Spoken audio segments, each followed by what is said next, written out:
1, Part 2, Part 3, and Part 4. Now look at Part 1. Part 1. You will hear a conversation between a woman and a policeman. First, you have some time to look at questions 1 to 5.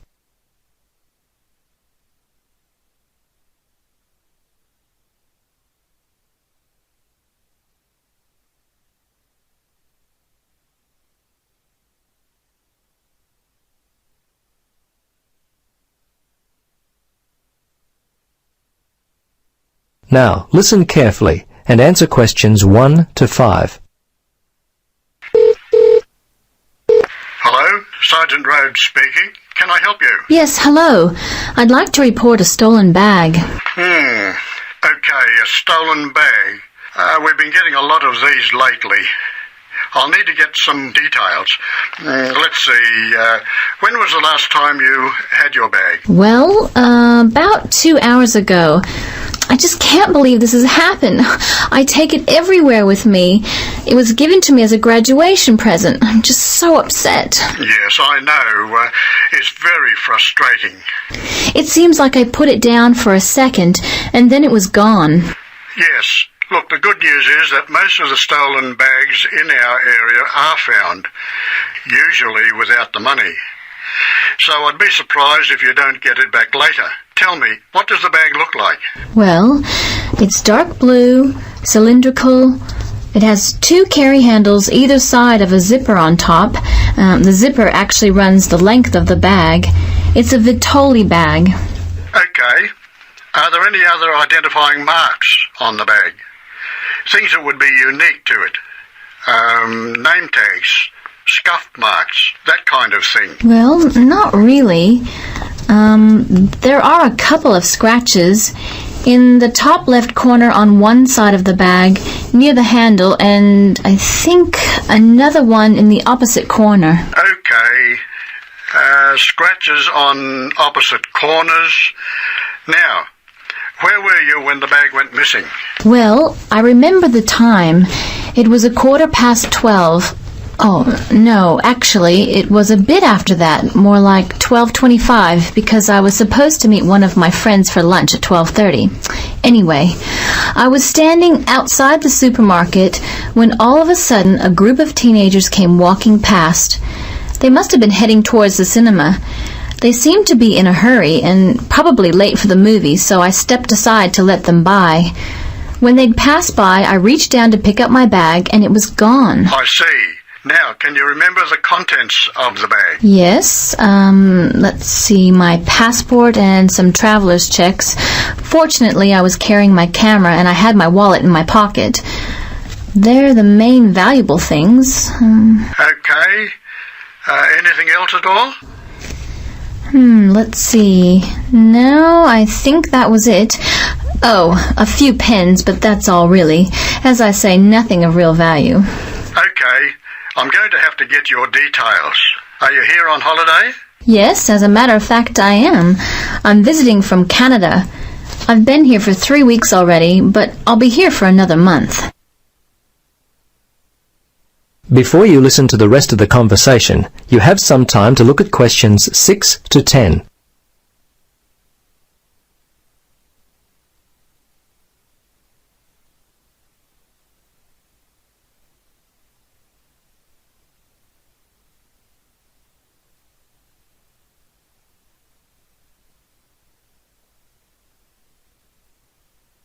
Now listen and answer questions 6 to 10.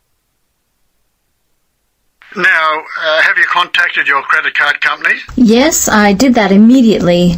They were very helpful. I still can't believe this could happen to me, and while I'm supposed to be enjoying myself on holiday. Yes, it's a real disappointment, whether you're on holiday or not. Thieves strike when you least expect it. Anyway, I need to take down your particulars. What's your name then? Yes, my name is Helen Reddy. That's R-E-A-D-Y. My address is, well, the place where I'm staying here is The Palms, Unit 14, 75 Paradise Avenue. Okay, I may need your home address in Canada, but I'll get that more towards the time you're going to leave. What about the telephone? What number will I be able to reach you on? Yes, it's 455-91332. Okay, 455-91332. And how much do you think the bag and contents are worth? Well, it's not really a big cost.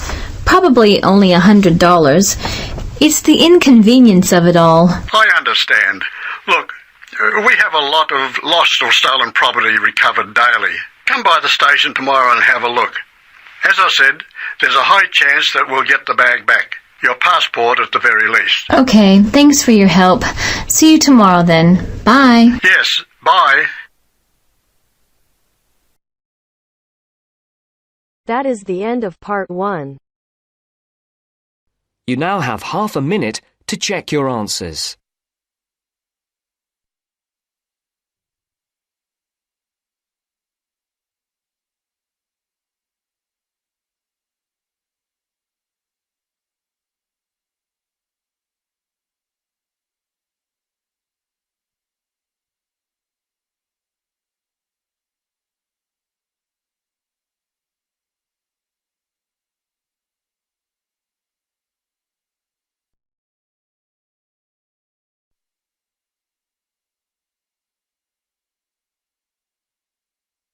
Now turns to part 2.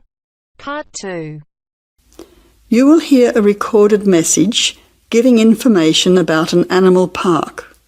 First, you will have some time to look at questions 11 to 15.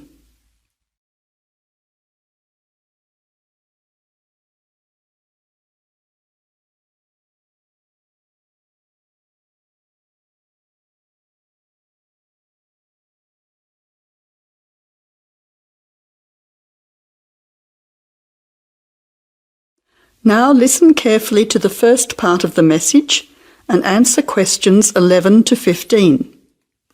Welcome to the Australian Wildlife Park Information Line. The Australian Wildlife Park is very proudly owned and operated by an Australian family, John and Amanda Brooks, who operate the Australian Wildlife Park with their children, David and Sandra. The family doesn't receive any government assistance. It's solely funded by tourists visiting the park. Thank you for your support and assistance. When the Brooks family purchased the Australian Wildlife Park in 1987, the park housed a small collection of animals and birds on a modest 5-acre or 2-hectare property. A few years later, the park doubled in size when the family purchased the adjoining property. Also, the collection of animals started to boom. In May 2003, the family designed and built a new park in the public open space. Once again, more than doubling in size. The park now features about 200 species with more than 2,000 head of animals, birds and reptiles. Regarding the entry fee, adults pay $23, children aged 3 to 14 pay $10, age pensioners are $17 and students are $16. One of the great things about the Australian Wildlife Park is that all of the attractions are included in the entry fee. No extra money is needed around the park, so make the most of your experience. All shows, talks, photo opportunities and animal food are included in your entry fee. In addition, the Australian Wildlife Park is open every day of the year from 9 a.m. to 5:30 p.m, except Christmas Day, 25th of December. Before the final part of the message, you now have 20 seconds to look at questions 16 to 20.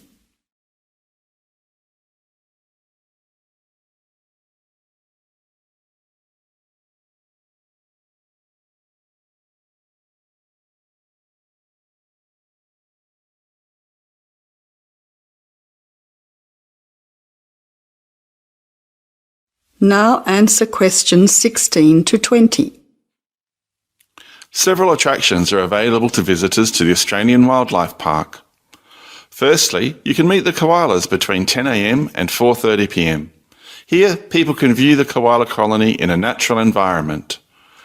Another attraction is to feed the kangaroos between 9 a.m. and 5:30 p.m. Visitors can take a walk through the kangaroo enclosure, viewing them in a natural environment. Kangaroo food is provided and the kangaroos are very friendly. Also enjoyable are the wombats at 11 a.m. 2 p.m. and 3:45 p.m. there are interactive shows where the team is delighted to introduce you to these popular animals. Other attractions that may interest you are an interactive farmyard, suitable for children of all ages. Animal food is provided and the animals are very friendly. In addition, the working farm is where the country comes to town. Visitors can milk a cow, bottle feed a lamb, watch farm dogs gathering the sheep. All the excitement of a real Australian farm. When they ask for volunteers, be sure to put your hand up. Everyone can get involved. We at the Australian Wildlife Park hope all our visitors have an enjoyable time. See you soon. That is the end of part 2. You now have half a minute to check your answers.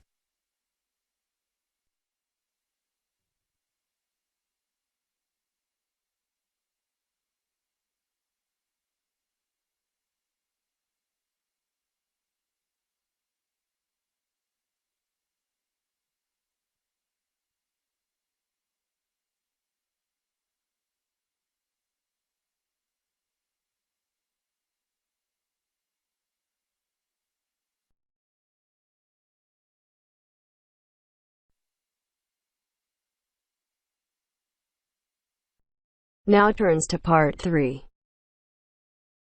Part 3. You will hear two students, called Richard and Shirley, discussing the information they have collected so far for a group project. First, you have some time to look at questions 21 to 26.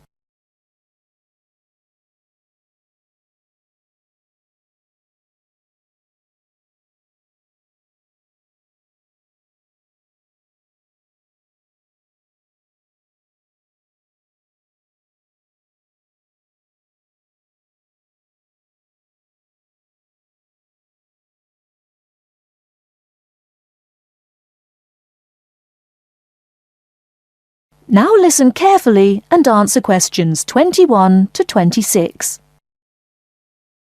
Hi Shirley, glad you could meet me at the weekend to talk about the research we have to do on energy. Yes, Richard. I think it's important that we stay focused on the specific area of our research, energy consumption. Did you know that the demand for electricity is growing faster than coal, oil and gas can supply it? Yes, indeed. Coal and oil, which I discovered are also known as fossil fuels, could have disastrous effects on world climate. My research supports you. I also found out that the weather could be affected by global warming. However, a range of fuels are used around the world. Did you know that the most common fuels are the fossil fuels, with oil accounting for almost half at 45%? Coal and natural gas are equal next at 20%, with nuclear power being the lowest at 7%. Other sources of energy are also near the bottom at 8%. Before the final part of the conversation, you now have 20 seconds to look at questions 27 to 30.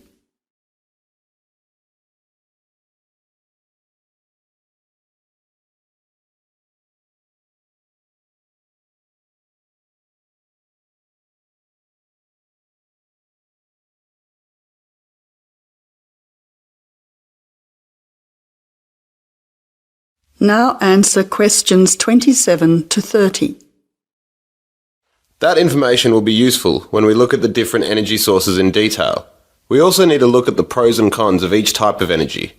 We've already said that fossil fuels increase the world's temperature, but we also need to mention the most serious issue, that these three types of fuel are finite, meaning they will not last forever. Another major disadvantage is that by burning coal and oil in particular, chemicals are released into the atmosphere, which combine with water to fall back to Earth and damage both plant and animal life. That really sounds useful. If you focus on coal, oil and gas, I'll look into nuclear power. It is common knowledge that nuclear power stations create radioactive waste, but I'm particularly interested in how this unwanted waste product is dealt with safely. I'll also need to look at the effects on people living near these power stations.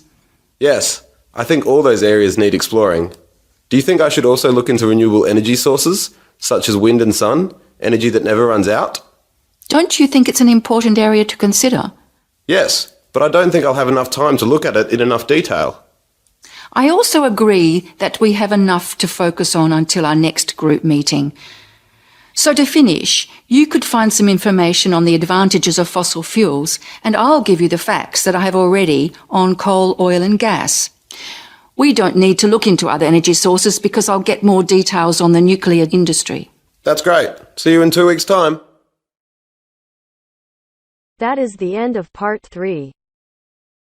You now have half a minute to check your answers.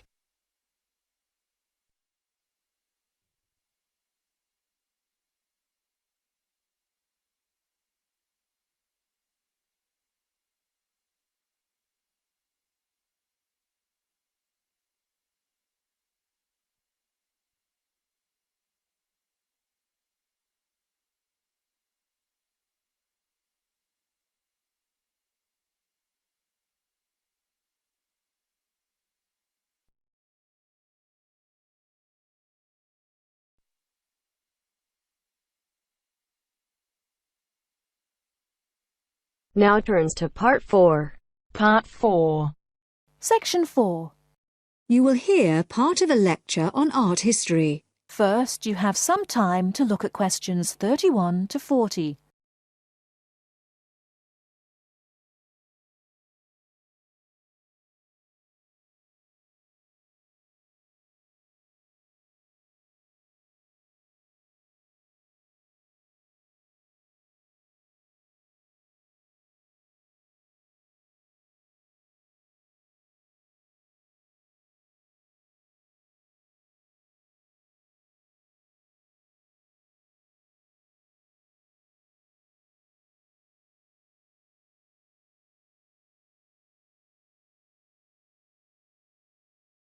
Now listen carefully and answer questions 31 to 40. In the last lectures, we looked at the art of the ancient Egyptians, and then considered the art of other ancient Mediterranean civilizations, in particular Greece and Rome. We're now going to return to Egypt to consider a set of very unusual pictures known as the Fayum portraits. The Fayum is a lush green area about 100 kilometers west of Cairo. Following the conquest of Egypt by the Greek warrior Alexander the Great in 332 BC, large numbers of businessmen and officials who had come over from Greece settled in this fertile region with their families. They gradually adopted some features of Egyptian culture, including the practice of mummification, embalming the bodies of their dead and wrapping them in linen bandages in order to preserve them as mummies. The name actually comes from an Arabic word meaning an embalmed body. These newcomers made one distinctive innovation, though. After binding the mummy, they laid over the face a picture representing the person inside. The portraits look like oil on canvas, but they were actually produced using a technique called encaustic, where the artist applies pigmented wax to a wooden board with a small spatula. The Egyptologist William Petrie, who discovered many of these mummies with their accompanying portraits at the end of the 19th century, was convinced that they were actually done in the lifetime of the subject, rather than being painted after the person's death, as had been the case with older Egyptian paintings. He felt they were very different from the traditional stylized images that had been used on Egyptian mummy casings in previous centuries, and was convinced that they were actually portraits giving a realistic depiction of the person. He pointed out that the boards on which they were painted showed signs of having been cut down to size to fit within the mummy bandages.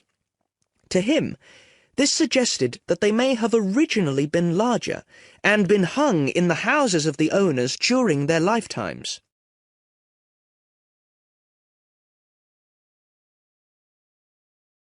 But more than a century after they came to light, nobody knew how far they were really depictions of real people, as against idealized portraits.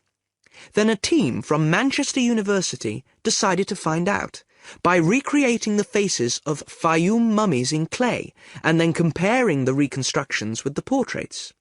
The team was provided with skulls from 2 Fayum mummies from the British Museum, and given the information, based on X-rays and other evidence, that one of the mummies was of a 50-year-old man, and the other was a woman in her early 20s.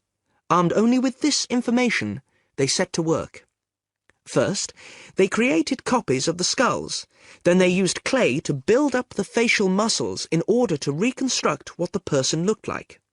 After weeks of painstaking labour, 2 faces emerged. Only then were the 2 portraits revealed so that the match between the reconstructions and the portraits could be examined. In the case of the man, both model and portrait showed a broad, flat face with a slightly hooked nose and a fleshy mouth with broad lips. But the man in the portrait was noticeable for his 5 o'clock shadow, the beard beginning to grow around his chin and on his cheeks. This would have been quite a recognizable feature of the man in real life, and an easy thing for the painter to copy. However, it wasn't something that the makers of the model could know about. In the reconstruction, the right eye was slightly higher than the left, and this was the same on the portrait. But on the portrait, the eyes were very large, which is standard with many of the Fayum portraits, while in the model they were longer and narrower. The portrait of the woman appeared to be even more of a standard type, with her large eyes, straight nose, and small mouth. These pretty feminine features suggested this could be an idealized woman's face, and yet it proved to match the reconstruction surprisingly closely. The proportions of the lower face corresponded, and so did those of the forehead, though in the portrait the eyes were closer together and larger than in the reconstruction.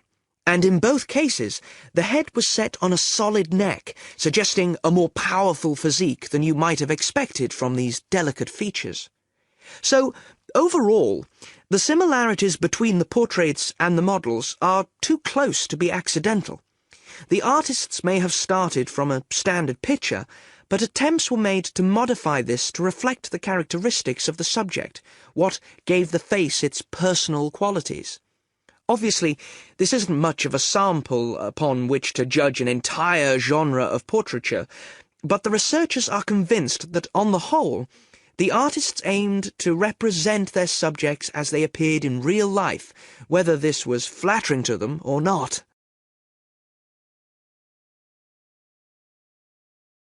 That is the end of part 4. You now have half a minute to check your answers.